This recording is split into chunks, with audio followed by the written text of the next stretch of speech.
Welcome everybody. Thank you for joining us. We are talking about applying for ALD scholarships, and this one is a particular focus on our graduate fellowships. And once again, we have Sharon Emerson-Stonnell leading our discussion and presentation today. So I will turn it over to Sharon. Well, hello. I hope everyone is doing well today. And let me warn you, I'm going to have to go through and change things occasionally on my computer. So just be patient with me as I transition. So like Eileen said, we are talking about graduate fellowships today. And normally graduate fellowships are due January 31st. So depending on when you are looking at this, it'll be January 31st of the next year. And if you look on this, you actually see a link to the application site. So we actually have 26 graduate fellowships.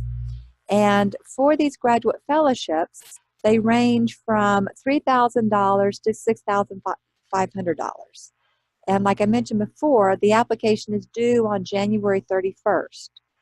So if you have not been awarded a fellowship, you are eligible to apply. It doesn't matter if you've applied before. If you haven't received a fellowship, you are eligible to apply again. If you've already received a fellowship, you're probably not going to receive a second one, so it's probably not worth your while to do it. Now, this is purely for graduate fellowships. If you've received a TRO scholarship or you've received a STEMLR scholarship, you are still eligible to apply for a graduate fellowship. So in terms of the 26 scholarships, we award $91,000 every year to graduate fellowships. So when you're looking at this, we award one scholarship for $6,000. We award another scholarship for $5,000. Then there are 8 scholarships for $4,000. And then there are 16 scholarships for $3,000. So this is some nice money when you're talking about graduate school. So it's definitely worth your while to take the time to do this. And in terms of the number of scholarships, the graduate fellowship is very different from our other scholarships. There is no limit to the number of applications each college or university can submit. So when you're thinking about applying for it, feel free to. It does not go through your college or university. When you apply to a graduate fellowship, it goes directly to the national office. And it doesn't matter how large or how small your college is. As many people from your college who apply, their application is accepted. There's no limit here. And we really only have less than 100 usually every year of applications. So if we're awarding 26 fellowships every year and we have under 100, your odds are very good. You've got about 25% chance, which is, as far as graduate money, is wonderful odds. So let's talk a little bit about your eligibility. So if you were initiated into Alpha Lambda Delta, you are eligible for this scholarship. It doesn't matter if you were initiated 2 years ago or if you were initiated 20 years ago. If you were an Alpha Lambda Delta member and you were initiated at some point, it doesn't matter when you were. Also, if you were initiated several years ago, it doesn't matter if your chapter is even still active. If you're an Alpha Lambda Delta member, you are an Alpha Lambda Delta member. Your cumulative GPA is 3.5 at the undergraduate level. Now, that means if you were a senior and you're applying for graduate school next year, it's 3.5 at the time you're submitting your application. If you've already graduated, you've been in graduate school for a few years, then the 3.5 GPA is the GPA at your undergraduate institution. So your GPA is calculated by your undergraduate institution because the undergraduate institution is where you became a member of Alpha Lambda Delta. Also, you need to be planning to attend graduate school full-time the next year. So if you were applying this year, that means that you're hoping that means you're planning next year to be a full-time graduate student. Now, that doesn't mean you have to already be accepted into graduate school. It means that you are planning to be a full-time graduate student in graduate school. So you don't have to know where you're going to graduate school. You just have to know that you are planning to be a full-time student in graduate school.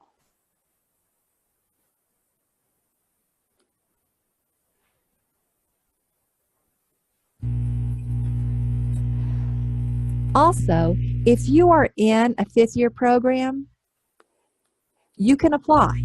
So quite a few colleges now and universities have 5-year programs where you are an undergraduate for 4 years and immediately go to graduate school for a 5th year. If you are in that instance and you are in your 4th year, so you're at the end of your undergraduate, but you automatically transition to graduate school, you can apply during that 4th year because technically you are admitted. You are a graduate student during that 5th year.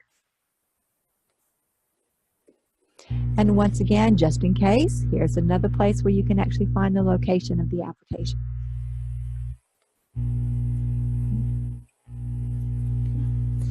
So let's talk about the stipulations. If you receive a scholarship, what do you need to do? First thing you need to do is you need to make sure that when you're looking at this, if you do receive the application, you must begin and end the full year of study during that year you're awarded. So we usually award things from August until May. That's considered an academic year, August until May. And so if you're going to be in graduate school and you're applying for the scholarship, you are agreeing to be in graduate school full-time from August until May. You need to be working towards that advanced degree.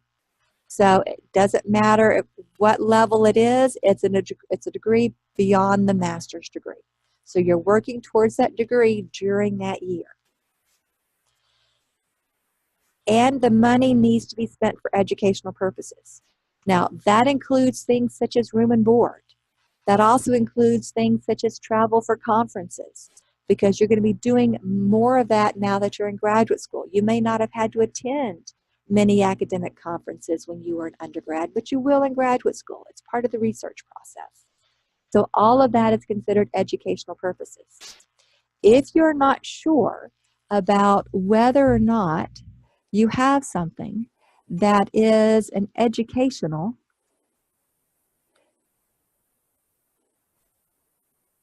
expense, you can always contact the national office. Okay? If you have something that you're not sure whether or not you have a special exception, then you can contact the national office. They can clarify anything for you.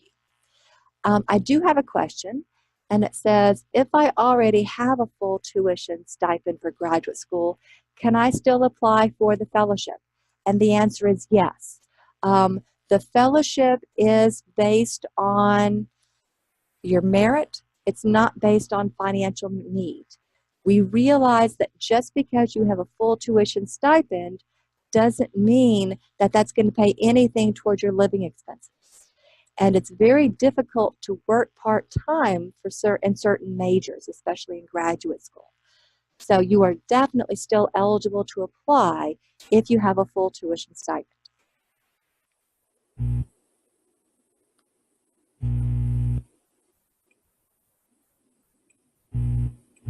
Oh, okay. Oh, hold on here.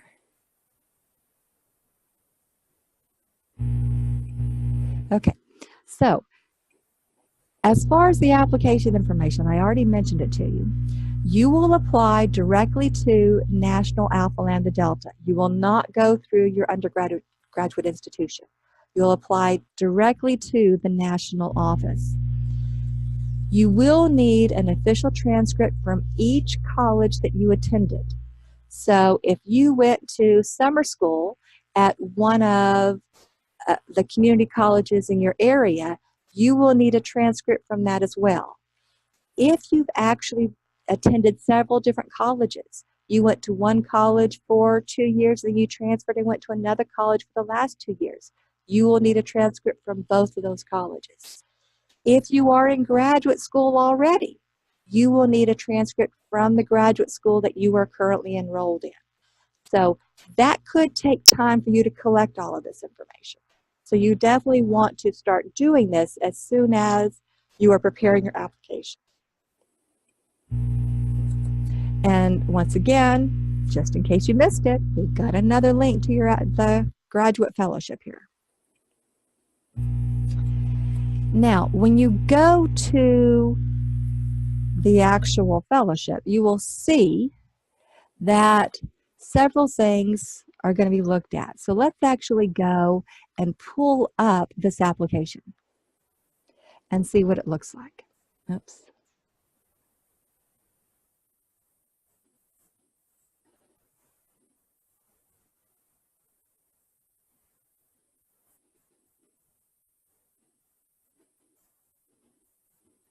Okay. Thank you for being patient with me. It takes a while to me to change screens here. So this is what the fellowship application looks like when you go to the website. So it actually has information, places for you to input everything right here on the screen. It asks for information about your college, your major, your GPA. So it asks you to list things such as where you're going to study, what is your major going to be, what are your scholarships. It gives you places for essay questions. There is a lot of information here. Okay. You want to be careful and you want to understand what all of this does. And so in order to put in a good application, you really don't want to come straight to this website and start entering data. Okay? You really want to think about this in advance. So let's go back for just a minute here and look at another website. If you go to another website, which you will see all this in just a minute here, at the very bottom it says click here for the ALD Graduate Fellowship Worksheet. This is actually a Word document. And when you go to this Word document, it looks exactly like the application we did before. So the only difference is you're allowed to go in, do the work in Word, save it, use Spellcheck, use grammar check, come back and look at it several days later, work on it several days at a time, and save it. And then once everything is done, you can just copy and paste things up into the website. So I strongly recommend that you download this worksheet and start working at this as we are going through it. Okay.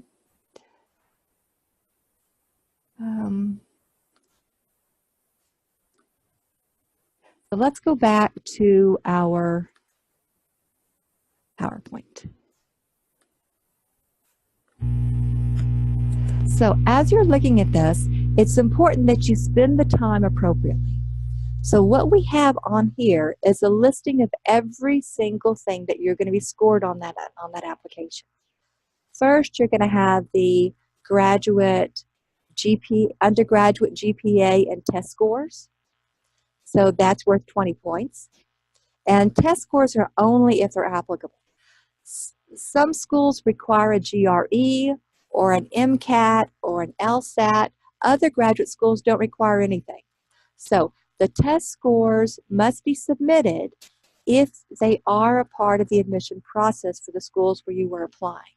So if some schools do have requirements and other schools do not, and you're not sure which ones are going to accept you, you do need to submit those test scores. You also need to write an essay. And the essay is going to be the impact of ALD and the value that you added to ALD. Now, notice that is worth the same number of points as your GPA and your test scores. So you want to make sure that you spend a lot of time and energy on this because it's going to have as big an impact as your GPA does.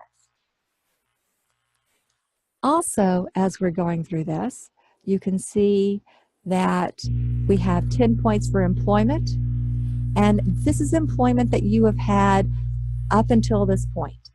So if you are an undergraduate right now, your senior year, you are applying to graduate school next year, it's the employment you've had up until this point. If you are currently in graduate school and you are a TA or something along those lines, that's part of your employment, but also go back to all your previous employment. If you were out of college for several years, you went to college, you got your bachelor's degree, and then you went out and worked for 10 years, and you just decided now that you want to go back for another degree. You want to include that work experience that you've had over that 10-year time period. So campus activities, once again, are another 10 points. This includes campus activities at the undergraduate level, and if you're in graduate school, includes those at the graduate level. Honors and recognition. Once again, we're talking undergraduate, but if you're in graduate school, include those as well. If you've been out of college for a while and you've received honors and recognitions outside of school, then you want to include that from your job or the community. Professional activity objectives. This is going to be another essay as we're looking at this. And then your recommendation letters. So I have a question here. And the question is, if I volunteer off campus, not through school, should I include it? And the answer is yes. Okay. When we ask you for your activities, for campus activities, I mentioned campus activities specifically because most of the people who apply are undergraduate students and most of their work is on the campus. But yes, please include things that are off campus. If you were a commuter student or you spent 10 years outside since graduating, then you've been involved with a lot of things outside of campus. So we want to know everything that you're involved in.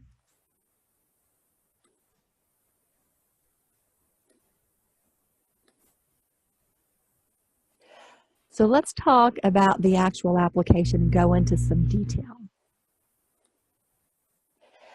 First thing you want to do is you don't want to just list a bunch of things. You want to tell us what everything means.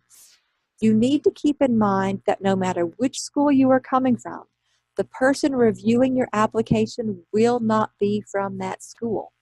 That is intentional. We want to make sure that this is a very non-biased process. So no one from your school will be reviewing your application. So there may be these wonderful honors that you received at your school that we are not going to know about because we don't work at your school. So you need to explain what all of that is. Also, you want to be very careful to look at your grammar and your spelling. We include that Word document template for a very good reason. We want to make sure that your application is as strong as possible. And for that to happen, it needs to be very well written. So you have plenty of opportunity to do spell check, to do grammar check, to actually write essays and have other people look over it and get a second opinion. There's lots of time for that, and we strongly encourage you to take advantage of this. And then here is actually a link to the application itself rather than the website. So let's specifically talk about those short answers. And this is a good way to bring in, okay, hold on just a second here. Before we get into that, another question, can I submit more than 2 letters of recommendation? And the answer is no. There are a lot of applications, and it's just asking too much for the reviewers to read 4 or 5 letters from each person. So you need to make sure that you submit exactly 2 letters, not more than 2 letters. All right, so when we're awarding these scholarships, we're recognizing not only merit, but also service. You'll notice that Alpha Lambda Delta has been very careful as an undergraduate not only to be involved in academics, but also to be involved in service. So we want to make sure that merit and service are both discussed in your application. Oops. Okay, so present yourself as a multi-dimensional person. What do I mean by that? Don't just concentrate on the academics. Talk about things that you've done outside. While you want to highlight your awards and accomplishments, that's under the awards and recognitions. This includes awards not only academic, but also service-wise. You could have received awards for a credible amount of service, or for leadership, or for academics. You need to include all of those. But once again, don't just list them. Explain what you received them for. Explain if it's at a local level, or if it's at a state level, or if it's at a national level. Once again, some of these awards are based on majors. Some of these awards are based on certain organizations, and the people reading your application may not be familiar with that major or those organizations. Campus activities are also worth 10 points. And once again, we just mentioned earlier that this isn't just campus-wide. This is also looking at things off campus. But highlight that, because we are a service organization, we care about that, and we do want to see that. But once again, explain. Tell us what you did. Talk to us about what your organization was looking at. So let's talk about short answers and essays, because this is going to be where you're going to spend a lot of your time putting it together.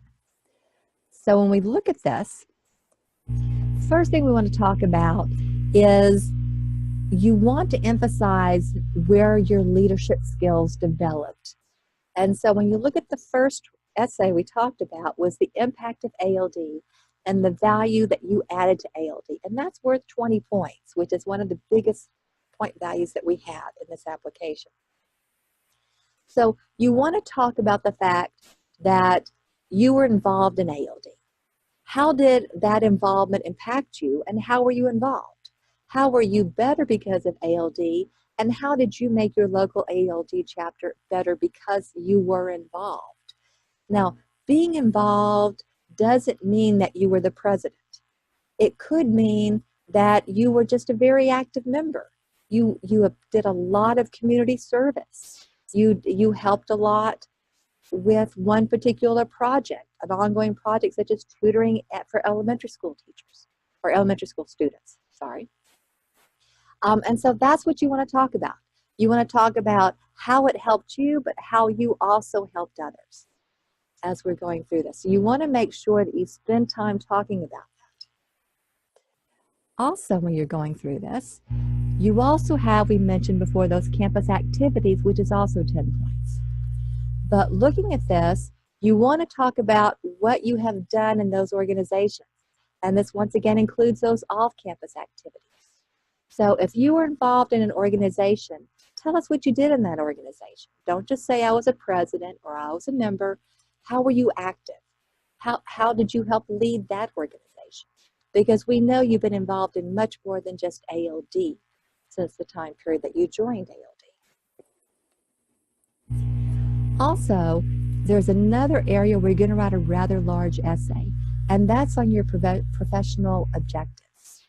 And we understand that many of you are seniors now as undergraduates, and you're just now applying to graduate school. So you really don't have a lot of idea of what you're going to be doing.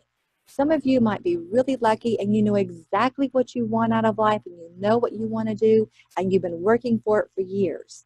But not all of us are that lucky. So when you write down your professional objectives and you write this essay, be very honest about it. Include short-term, include long-term, include why you wanted this. Why is this so important to you? What do you hope to do? But don't go big stream and say, well, I'm going to win the Nobel Peace Prize, because I don't think anyone knows they're going to win the Nobel Peace Prize. What are your goals? Be realistic, be honest. And if you're not sure, you know that these are the areas you're looking at, but you're not sure which one you want, tell us that. Tell us why you're interested in those areas.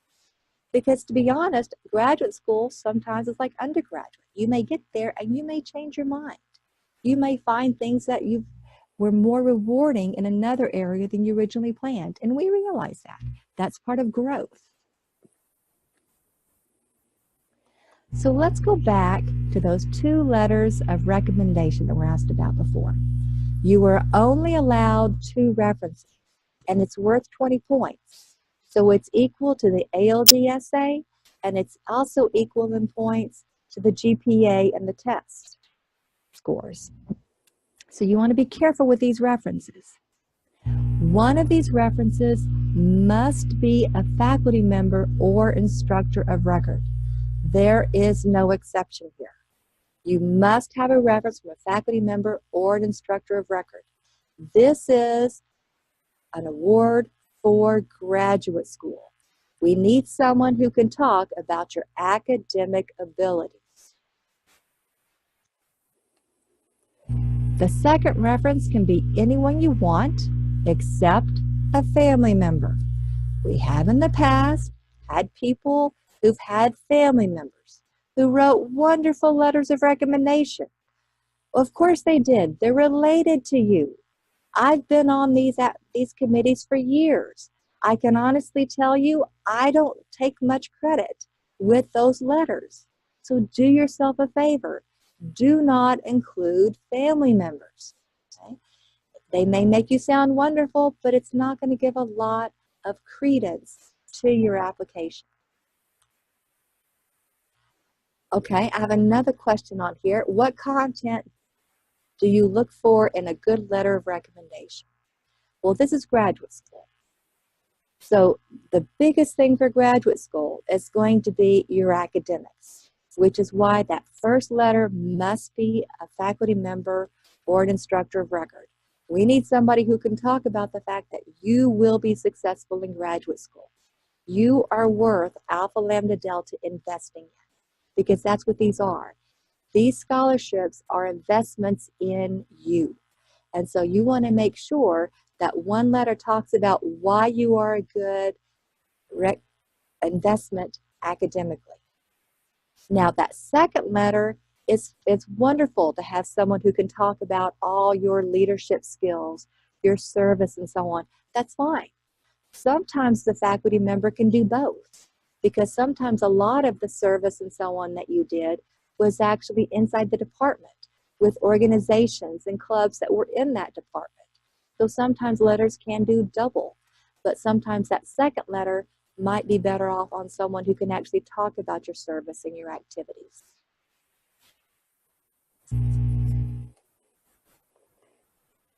Now, the one thing you do want to make sure is that both of these references know you well personally.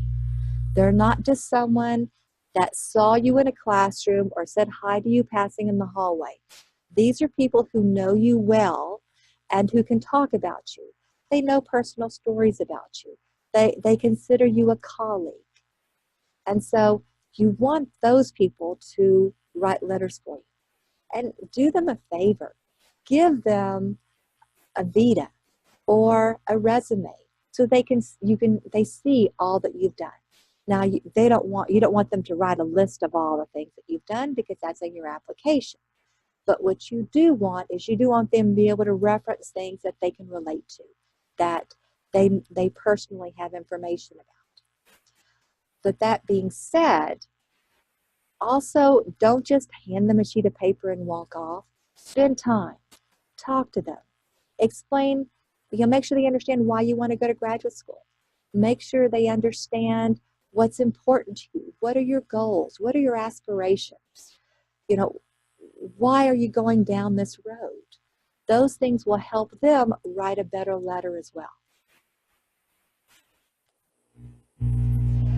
And a recommendation, and this is purely a recommendation, this is not a requirement. This is me talking to you as someone who's served on this committee for multiple years.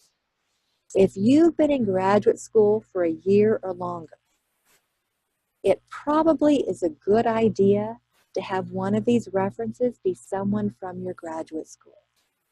Because if all of your applications are from undergraduate and you haven't seen the people in 2 or 3 years, that sort of leaves a question in our minds.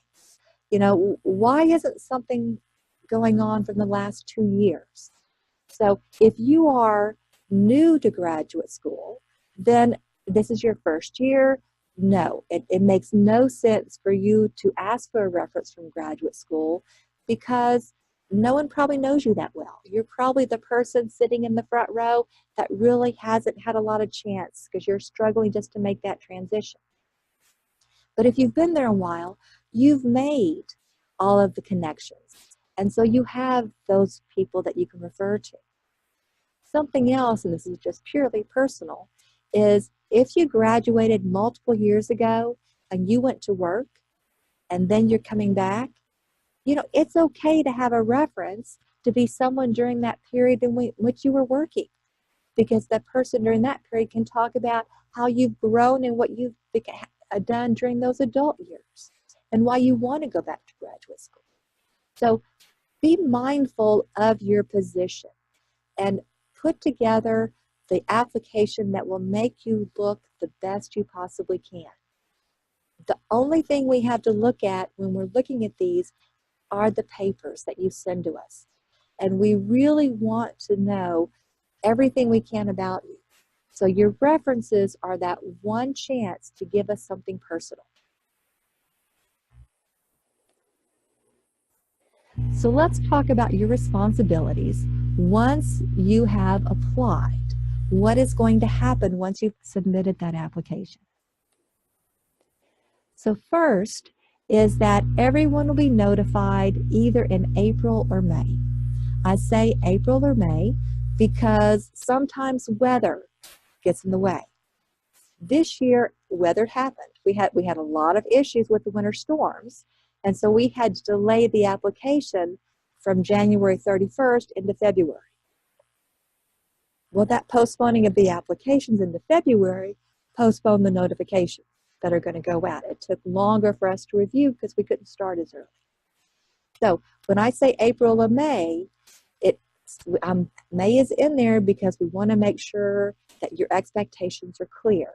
If we have terrible winter weather, and it looks like we're seeing more and more of that these years, that you may not be notified until May because that weather does affect our application process. You will be notified by the national office if you have received a scholarship. You need to promptly reply to accept that scholarship. Even if you don't know which graduate school you're going to yet, you can still accept the scholarship. You want to accept it quickly because when we review them, I know we're going to award 26, but we have alternates in that list. And if someone decides not to go to graduate school or decides not to accept a scholarship, then another person will be offered it in place of that. So you want to make sure you accept it very quickly because you really don't want to lose the scholarship to someone else. And once you actually register for graduate school, you need to contact the national office. You need to send them verification of your enrollment. Alpha Lambda Delta is not going to be sending you the scholarship money. Alpha Lambda Delta will send the money to the college or university that you were attending, which means the college or university is probably first going to spend the money towards tuition and fees, and then after that we'll have money left over for room and board in which they can give you the check for the remainder of it. But you are not going to receive the money directly. Now, a question just came up and said, can I apply for graduate school outside of the U.S.? Well, there's a yes and there's a no. We will only send scholarship money to universities in the U.S. So if you are applying directly to a university outside of the U.S., for example, in Germany, you want to go to a graduate school in Germany, we will not send the money to that school in Germany. So the answer there is no. Now, if you're applying to a graduate school here in the U.S. who actually has a partnership with Germany, and so you're going to be in that graduate school for a year, but one of those semesters will be in Germany because of this partnership, but you are paying your tuition and fees to the United States. You just will happen to be studying in Germany for one of those semesters, then yes, you can apply for the scholarship because technically you are officially enrolled in a United States institution. I know that's a complicated answer, but sometimes things are complicated.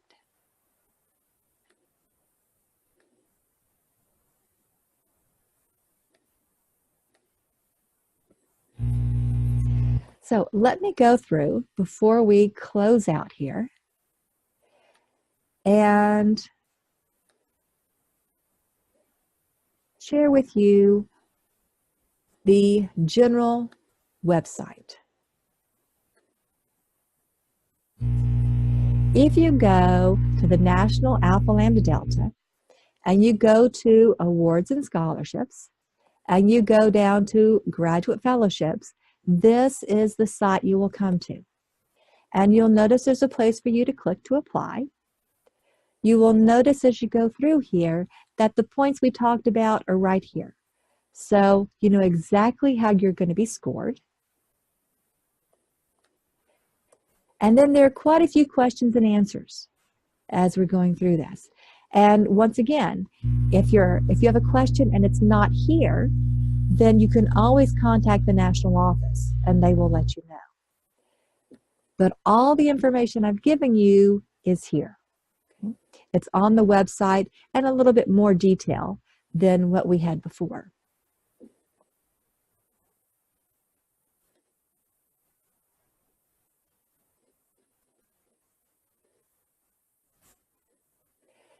So to close out, if you are currently an undergraduate and you are considering applying for this graduate fellowship, you have someone to help you out right there at your chapter. You have your ALD chapter advisor, and your ALD chapter advisor is probably very comfortable with graduate fellowships. So you have that resource that you can call upon. You can go talk to that person. They're right there at your school. They'll be glad to help you out and answer any questions that you have. And if they don't know the answer, they'll tell you they don't know the answer, and they'll tell you to contact the national office. You also have your ALD chapter officers, but you also have other people that you're friends with and other organizations. And I'm sure they'd be very happy to go through and review some of your essays, review your application, and see if it all makes sense, or if you need to reword something. Or, well, you know, what about such and such? I know you did this, but it's not on your application. Friends are really good at that. And then also, there's always the website that I just showed you. So go to the website as well. If you don't know the answer there, your chapter advisor can't help you, chapter officers aren't sure, it's not on the national website, then contact the national office. There's the email. More than happy to help you. Be thrilled to do anything they can, because the stronger the applications, the better we're going to have in terms of future ALD leaders. Because you may have graduated from ALD, but you are going to be a mentor and a role model to the current ALD members. So we definitely want to make sure that we reward this money and we give it to people who are going to carry on the torch for ALD. So it looks like we have come to the end, and I do not see any other questions. So I appreciate you watching, and thank you.